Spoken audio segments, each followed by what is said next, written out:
That was a rock fight. Game 2 for the Valkyries against the young Washington Mystics last night at Chase Center. Now, the Washington Mystics blew up their team in the offseason and went young. New head coach, youngest team in the league, 2 top 10 picks in Sonia Cintron and Kiki I'm gonna stumble on that one. The big girl from USC who was projected for the Warriors to take in a lot of mocks. But the Mystics off to a 2-0 start. And so, hey, they look much more in sync and seem to be coached up very well. But the thing with the W is with only 13 teams, 32 game regular season, it's so top heavy. The powerhouse teams, the true contenders, you play them so many times. There are only so many spots in the schedule for a team like the Valkyries to pick up a win. And so not only were they thirsty to just get their first ever win, but I think they also understand this is a team that they need to get a win against, despite the 2-0 start. Now, we get our first look at Janelle Salon, 23 years old, by way of France, and just finished as the Euro Cup Finals MVP. Now, from what I understand, there are different levels of Euro Cup. I'm not sure it was the top level. I want to say it was level 2, but she was the Finals MVP. 6'3", 6'4", and the first thing that stood out to me was how well she moved as a center, as a big. Just really quick, fluid feet, and she's not bashful shooting the ball. She's got a face-up game. She shoots the three. She's a stretch big, very confident at 23 years old. And so she gets the start. I think she took the first couple shots. But what I see from her is mismatch potential. You look at the Mystics starting bigger girls, slower of foot, right? And I think that you can face her up at the top and she can attack that, as well as it allows, I think, the Valkyries to play a 5-out along with Temi, right? But I'm not mad at her. She kind of seems to have like main character syndrome. Like there was a point there in the fourth where it looked like she was trying to take over and they went to her. She's confident, grab and go potential. But what I am concerned about with our bigs is both Temi and Salon seem more tilted towards finesse and offense, which is cool, right? It can help the offense, but this is the second game we lost the rebounding battle. They don't seem like, bruisers, bangers who are willing to do the dirty work in the paint. But again, it's a small sample size, so don't kill me. I'm making snap judgments here. Maybe that won't be the case. Maybe they'll prove to be more physical, but I foresee that, there's a give and take with them. They both shoot the three and are skilled offensively. Defensively, I think it remains to be seen. So the Mystics, it was, what do we miss? Our first 17 threes. The Mystics, very physical defense, particularly their guards picking up high pressure. I thought that threw the offense off a bit, but 0 of 17 to start from three-point range. And when you look at the forwards in Thornton, Billings in particular, they both shoot like 30, 32% from three. And you get the short corner three. Okay, you're going to take that. I don't know if we can live with them taking a bunch of threes. And, I think they can make it, but they need kind of ideal settings. Like think Draymond in a sense of, you don't want Draymond like coming off a pin down and curling into a three, or like pound dribble into a three, right? It kind of has to be feet set in his spot where you want him taking threes. That seems like it's the case with Billings and Thornton. But they're both physical, aggressive, high motor veterans. So I think that there is definitely a need for them on the team. But that was a big part of the 0 of 17 start from three. And to their credit, about midway through the second quarter, they were like, all right, we got to get downhill. Burton starts getting downhill. Thornton, a couple of coast to coast, no, yes type of drives. And we're hanging around this rock fight because of Washington didn't shoot the ball that well either, right? Cintron, I like her, man. I don't want to get carried away here because Paige is Paige, but there's some Paige Beckers to her game as far as her pace, her feel, her length, the fluidity in her jump shot, but she didn't exactly, light things up for the Mystics. So we're hanging around, and then OG Tiffany Hayes gets blasted in the nose. I haven't seen the official reports. It looked like she broke her nose. I mean, it was a gusher. Like they had to get the towel out and she would not return. And all of a sudden, you find yourself in this predicament where you're not making open shots from the 3-point range. And now your go-to scorer is out for the rest of the game. Where's the offense going to come from? But then Natalie Burton has herself a coming out party, a career high. What did she have? 20, 25 points. But, she's hitting the prime of her career, 23, 24 years old, drafted number 7 a few years ago out of Northwestern. And that's the thing about the W, man. I keep reiterating only 13 teams. The Valkyrie are the 13th team, right? So there is all this untapped potential in the women's game because there's just not enough opportunity. I'm sure you've heard or read like first round picks get cut every year in the W because, again, there's only so many slots and playing times on so little teams. And then the veterans play for so long. Taurasi was like 48 years old now. She wasn't that old, right? But the stars are able to stay in their primes and remain effective till their late 30s and early 40s. And so the opportunity for these young players coming in is scarce. And Burton looks like she's ready for her opportunity. Hayes goes out, the ball's in her hands more. And the first thing that I love about her is her decisiveness as a ball handler. She doesn't really play with the ball. She's got a low, strong center of gravity, so she's able to finish through contact. Nasty crossover, right? Teams are going to start to send her left, right? She has that nasty crossover, right? And makes her free throws. That's important, right? But she's strong enough to finish through contact and just decisive. And it's funny how opportunity arises because if Hayes doesn't go out, we don't get this performance from Burton. Let's be honest, the ball's in Hayes' hands. The other interesting thing I thought was Van Loo, who had, was kind of like the loudest performance in that game one. Only 13 minutes, 0 of 4. Turnovers, potentially an issue. She had a lot of them in the first game. So you wonder if Nakase if the leash is tight when she starts to turn the ball over. But at the same time, she pushes the tempo and she's the best passer on the team. But Nakase decided to go with young Carla Late instead, the 21-year-old from France who's advertised as a shooter, but she hadn't made any shots up until it really mattered in that fourth quarter, right? In that fourth quarter, she got a corner 3. And then they had her on, what's her name? Brittany Sykes, who is a bucket. She is their version of Tiffany Hayes, the veteran for this young Mystics team, averaging 25 points per game through the first 2. She had another 25, 26 points, and she took over in that third quarter. I think she had like 9 straight points, and she put young Carla Late on her. I was like, I don't really like that matchup. I'd prefer Burton on her. But I thought Nakase waited a bit long to send 2 at Sykes because that type of archetype, that type of scorer, she don't really want to give the ball up. And I understand they have the shooting with Cintron and some other players there, but I thought we waited too long to send 2 at her. And by the time we did, she had already had 25, 26 points. But back to Carla Late, because super impressive performance from her down the stretch. And I said it in today's breakdown. I'll put the link in the description. You watch enough women's hoops, and you'll notice this pattern that there'll be these small, cute girls that just look young and like just not athletes, not like they're going to be like aggressive and dogs out there. And then they turn out to be super tough and physical and aggressive. Carla Late, she's stepping in, trying to take charges. The nose is bleeding.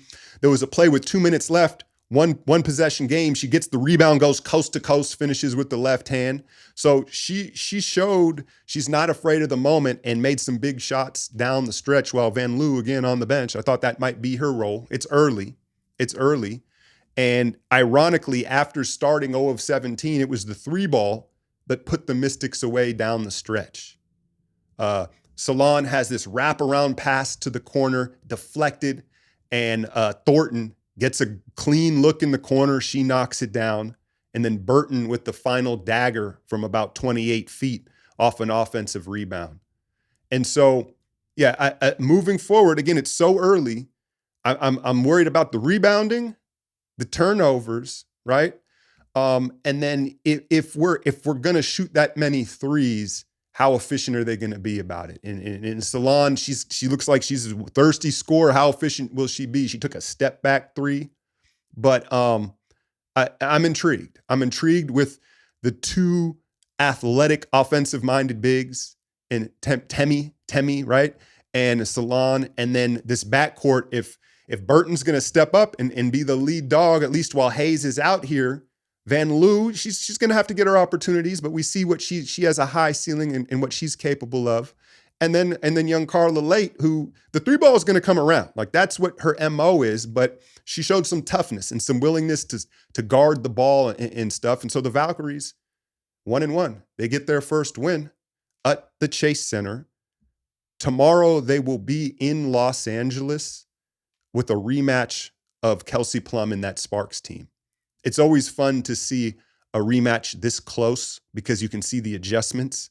How are they going to defend Plum, right? Obviously, that's question number one. Hamby is an issue. And so the Sparks, to me, look like a playoff team here early. So I don't know, we might just be outmatched. But that's why you play the games, right? Underdog, you know the deal. Longtime sponsor of the channel. They're running right now a 40% boost that you can put on tonight's Western Conference Finals Game 2, Thunder Wolves. You can play it, I think, anywhere in the app, but I put it on this Game 2 here. I'm taking Chet Holmgren higher than 1.5 blocks, and I'm taking Naz Reid. Let me see what his point total was. I took Naz. It's not point total, excuse me, higher than 1.5 threes. I'll post it on the screen. I think that, listen, man, it's such a bad matchup for Minnesota's forwards. When you look at Naz and you look at McDaniels and even Randall to an extent, they can attack a closeout. But when you ask them to handle the ball, I mean, Naz got the ball poked like 5 times in that game one. The turnovers from their front court, I think, are something they're going to have to find a way to cut down on. That said, I expect Naz and their others to shoot the 3 ball better in Game 2. And then Chet, he's going to, 2 blocks isn't asking a lot in my opinion. So we'll see if he gets more aggressive offensively because he was huge in that fourth quarter of the Game 1. But yeah, I just don't like the matchup for Minnesota. And so we'll see if they can steal this Game 2. But Underdog, click the link in the description. They're still running the promo of 50% bonus on your first deposit up to 1,000 credits, and you can use the code Alchemy. Knicks Pacers Game 1 probably deserves its own video, but the timing, I just did like a 15-minute breakdown on this Valkyries game. And look, I'm gonna get some videos in here, but it's the schedule just got jammed up here. Yeah, man. Ooh-wee. My condolences to Joe Button and all New York Knicks fans. Joe was running his mouth too crazy. I don't know how many of y'all listened to the Joe pod, but it felt like he was jinxing things, how crazy he was talking. At the same time, you understand it's been a long time since the Knicks have been on the stage, so you got to get your shit off while you can. But I had to stop. I had to go back and watch the fourth quarter of the Knicks game because the Valkyrie game started. So I'd watched the first 3 quarters. I was like, okay, this is back and forth. I actually agreed for the first time ever with Charles Barkley at the half. I was like, okay, the Knicks are winning, but this pace is definitely in favor of the Pacers. And what a light show that was, like, through the first 3 quarters, right? In contrast to OKC and Minnesota Game 1, everybody's just going. And so at the end, after the Valkyrie game, I'm like, all right, let me put on this fourth quarter. It was like a 3-point game to start. And the Knicks blow them off the floor. It's 16-point game with like 7 minutes to go. So finally I get on my phone at a timeout because I've been avoiding my phone to avoiding the score, right? And then I see Halliburton, Pacers shock Knicks. I'm like, wait, what? I'm like, how does this happen? How does this happen? So I'm watching. I'm like, oh, when is this going to happen? There's 4 minutes left in the game and they're still up 15. And that pace, man, that pace. And I think you're seeing, to me, the Pacers probably play the most purest form of basketball in the NBA right now. And the beauty in it is down the stretch, you don't know where they're going to attack you from. It could be It could be a baseline cut from Obi for a lob. It could be Neesmith, Halliburton dancing with the ball, Turner. The variety of ways they can attack and the flow, how they just kind of attack the weak point rather than go to a go-to guy is a massive advantage to me, in the clutch minutes of a playoff game. And you could push back and say, well, who is their go-to guy? You got to have a go-to guy. There's some give and take. I understand that. Halliburton clearly is that guy. And Halliburton, man, it's funny because, his demeanor, how he carries himself. He's so friendly. He's so soft-spoken. I remember there was a mic'd up part of the game where Mitchell Robinson, who's dominating the start of that game on the glass, and they caught Halliburton on the mic. He's like, I love Mitch Robinson. I love him. He's amazing. And I'm just thinking like, bro, what are you saying? What are you saying right now? He's killing y'all. But I think that it goes to show, be who you are. And not just on the basketball court, in life. And Halliburton, who he is, I'm guilty of criticizing, some of the softness it comes off with, right? And like saying stuff like that. But if you're not the F that guy type of personality, the dog, the mama mentality, don't try to be that. And Halliburton is comfortable in his own skin, zesty as it can be at times, right? And so the soft label's not fair because he's there for the smoke.